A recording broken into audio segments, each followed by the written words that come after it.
अस्सलामुअलैकुम नाजरीन। क्या आप जानते हैं कि वज़न कम करने के लिए सिर्फ ये नहीं देखना कि आप क्या खाते हैं, बल्कि ये भी अहम है कि आप खाने से पहले क्या खाते हैं।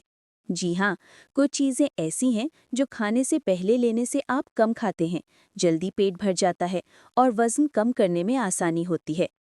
पहली चीज़ है पानी।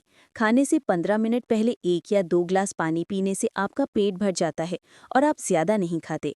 ये वज़न कम करने का सबसे आसान तरीका है। दूसरी चीज़ है सलाद या सब्जियाँ।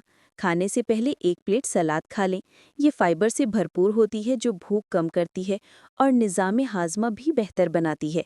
तीसरी चीज़ है सेब या कोई भी लो कैलोरी फ्रूट। सेब, खीरा या गाजर खाने से पहले खाने से आपको कम कैलोरीज मिलती हैं और आपका वज़न कम होना शुरू हो जाता है। चौथी चीज़ है हेल्दी स्नैक्स। मिसाल के तौर पर भुने हुए चने या बादाम की थोड़ी मिकदार। ये आपको तवानाई देते हैं और ओवर ईटिंग से बचाते हैं। दोस्तों, अगर आप ये 4 चीज़ें अपनी आदत बना लें तो आपका वज़न कुदरती तौर पर कम होना शुरू हो जाएगा।